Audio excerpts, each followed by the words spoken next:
దివ్యవాణి TV ప్రేక్షకులందరికీ శుభోదయం. యేసుక్రీస్తు పరిశుద్ధ నామంలో ప్రియులారా, మీ అందరికీ స్వాగతం, సుస్వాగతం.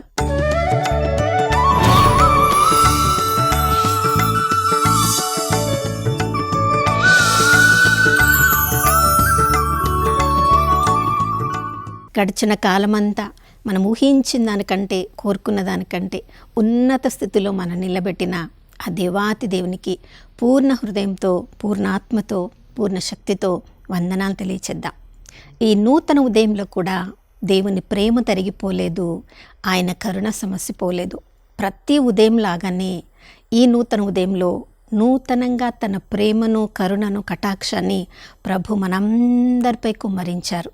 ఆయన నమ్మదగిన దేవుడు, విశ్వసనీయుడు అని విలాప గీతంలో 3వ అధ్యాయము 22-23 వచనాల్లో వాగ్దానం ఇచ్చిన దేవుడు తన నమ్మకత్వాన్ని నిలబెట్టుకునే దేవుడు. ప్రియులారా, ఎన్నో శ్రమల శోధనల మధ్యలో మనం ఉండి ప్రభు నమ్మదగిన వాడు కాదు, మమ్మల్ని చెయ్యి వదిలివేశాడు అని మనం అనుకుంటున్నామేమో. కానీ ప్రభువు నుండి మనము దూరంగా వెళ్ళినప్పటికీ ఎప్పుడెప్పుడు మనం తిరిగి వస్తామో అని నిరీక్షణలో ప్రభు మన కొరకు ఎదురు చూస్తూ ఉంటారు. తల్లిదండ్రుల ప్రేమ నుంచి దూరంగా వెళ్ళిపోయిన బిడ్డల కొరకు తల్లిదండ్రులు ప్రతిరోజు ఎదురు చూస్తూ ఉన్నట్లుగా ఈ లోక ఆశల్లో పడిపోయిన మన కొరకు కూడా దేవుడు తిరిగి మనం ఆ ప్రభు ప్రేమలోనికి, ప్రభు మందలోనికి వస్తామని ప్రతిరోజు నూతన జీవాన్ని మనకు అనుగ్రహిస్తూ ఉన్నారు. ప్రతిరోజు నూతన దినాన్ని మనకు అనుగ్రహిస్తూ ఉన్నారు. ఎందుకంటే ఒక్కరోజు మనం సత్యాన్ని తెలుసుకుంటాము, ఒక్కరోజు ప్రభు జనులంగా మనం మారిపోతాము, మన జీవితము ధన్యమైనదిగా అని మారుతుంది అన్నట్లుగా మన పట్ల మనకు నిరీక్షణ లేనప్పటికీ మన పట్ల దేవునికి మాత్రము నమ్మకము ఉండి ప్రతిరోజు మన జీవితాన్ని ప్రభు పొడిగిస్తూ ఉన్నారు. ఎందుకో తెలుసా? 144 కీర్తన 15వ వచనంలో కీర్తనకారుడు చెప్తున్నాడు, ప్రభా, నిన్ను తమ దేవుడిగా ఎవరెవరైతే భావిస్తున్నారో, కొలుస్తున్నారో, నీ ప్రజలుగా ఎవరెవరైతే మారిపోతున్నారో వారందరూ కూడా ధన్యులు.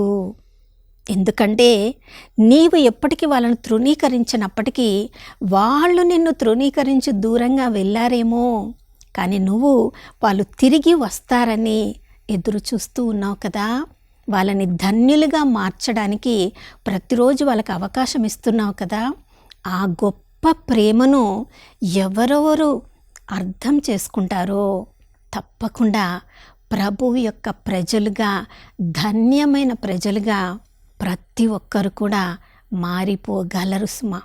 ఈ ఉదయకాలంలో మనల్ని మనము ప్రభుకి చెందిన వారంగా మన జీవితాలు ఉన్నాయా?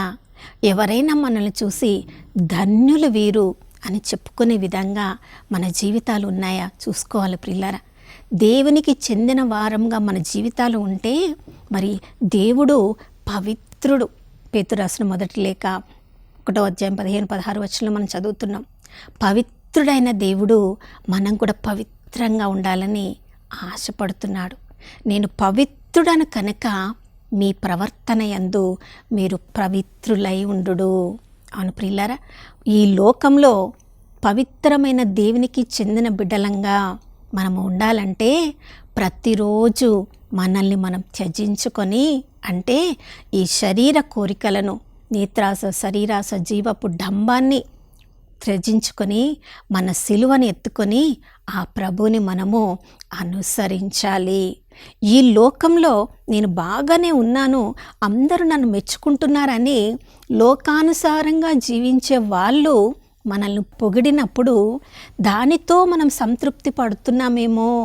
మన జీవితాలను ప్రతి ఉదయమే సరి చేసుకోవాలి ప్రియులారా. యెషయా ప్రవక్త కూడా తన యొక్క రాజగృహములో తన యొక్క బంధువులందరితో ఉన్నప్పుడు రాజులందరి వల్లే నేను కూడా మంచివాడను, చాలా ఉన్నతంగా ఉంది నా జీవితం అనుకున్నాడు. కానీ యెషయా గ్రంథం 6వ అధ్యాయంలో మనం చదువుతున్నాం, ఎప్పుడైతే ఉజ్జియా రాజు మరణించాడో ఆ సమయంలో దేవుని యొక్క ఆకర్షణకు లోనైన యెషయా ప్రవక్త పరలోకం తెరవబడ్డం చూసినప్పుడు దేవుడు ఎంత పవిత్రుడో, తను ఎంత అపవిత్రంగా ఉన్నాడో తనను తాను గుర్తించుకోగలిగాడు. అయ్యో, నేను అపవిత్రపు మాటలు పలికే వారి మధ్యలో ఉన్నాను, నేను కూడా అపవిత్రపు మాటలు పలుకుతున్నాను అని తనలో ఉన్న ఆ అవినీతిని ఒప్పుకోగలిగాడు. ప్రియులారా, మనందరము కూడా మనంతట మనము ఈ లోకపు వారితో పోల్చి చూసుకున్నప్పుడు కొంచెమైనా ఉన్నత స్థితిలో ఉన్నామేమో, కానీ ప్రభువునకు చెందిన వాళ్ళంగా మనం ఉండాలంటే మనల్ని మనం పోల్చుకోవాల్సింది ఈ లోకానికి చెందిన వారితో కాదు, పవిత్రుడైన దేవునికి చెందిన వారంగా పవిత్రతతో, దేవుని పవిత్రతతో మనము పోల్చుకోవాలి. అందుకనే అపోస్తులైన పౌలు తన యొక్క జీవితం గురించి ప్రభు దగ్గర మొరపెడుతున్నాడు. రోమీలకు రాసిన లేఖ 7వ అధ్యాయంలో మనం చదువుతున్నాం, నా మనస్సుతో ఆత్మతో ధర్మశాస్త్రంలో ఏమేమి ఆజ్ఞలు ఇవ్వబడ్డాయో వాటన్నిటిని పాటిస్తూ ఉన్నప్పుడు అది నా మనసుకు ఎంతో సంతోషం కలిగిస్తుంది. కానీ నా శరీరము మాత్రము పాపపు చట్టములో అది ఆనందిస్తుంది. కాబట్టి మనసుకి శరీరానికి పెద్ద పోరాటం జరుగుతుంది. ఎంత దౌర్భాగ్యమైన స్థితిలో నేను ప్రతిరోజు జీవిస్తున్నానో అని అంతగా ధర్మశాస్త్రంలో ఆనందించే అపోస్తలుడైన పౌలే చెప్పగలుగుతున్నాడంటే, ప్రియులారా, ప్రతిరోజు మన ఆత్మీయ జీవితంని, మన శరీర జీవితమును మనం పోల్చి చూసుకుంటే ఆత్మలో, శరీరంలో కూడా నిజంగా ప్రభువులో ఆనందించగలిగే, ప్రభువునకు చెందిన ధన్యకరమైన జీవితాలను మనం జీవిస్తూ ఉన్నామా? చూడండి, ఇంకా కొరింథీయులకు రాసిన మొదటి లేఖ 9వ అధ్యాయం 16 నుంచి 19 చెప్తున్నాడు. ఒకవైపు నేను దేవుని సేవ గొప్పగా చేస్తున్నాను అనుకుంటున్నాను, కానీ ఇది నా అంతటా నేను చేయడం లేదు. ఈ పిలుపుకు దేవుడే నన్ను అర్హుణ్ణి చేశాడు. ఇది నా అంతగా నేను చేస్తున్నాను అంటే అయ్యో, అది ఎంతో దౌర్బల్యం, ఎంతో దౌర్భాగ్యం. దేవుడు ఈ పనిని నాకు ఇచ్చాడు కాబట్టే దీన్ని చేయడానికి కృపను కూడా దేవుడే అనుగ్రహిస్తున్నాడు. ప్రియులారా, దేవునికి చెందిన బిడ్డలంగా ఈ లోకంలో జీవించడం మన వల్ల అసాధ్యం. కానీ మనల్ని మనం తగ్గించుకొని, మన సిలువని ఎత్తుకొని ఆ ప్రభు వైపు మనం చూడగలిగితే, ప్రభువునికి చెందిన బిడ్డలంగా ఈ లోకంలో మనము మన జీవితము దీపస్తంభం మీద ఉంచబడిన జీవితంలాగా ధన్యకరంగా ఆ ప్రభువే మారుస్తాడు. కాబట్టి ఈ ఉదయకాలంలో మన జీవితాలను పవిత్రంగా మలచమని, ధన్యకరంగా మలచమని ప్రార్థించుకుందాం. నాతో కలిసి ప్రార్థించండి. పరిశుద్ధుడైన దేవానికి స్తోత్రములు తండ్రి.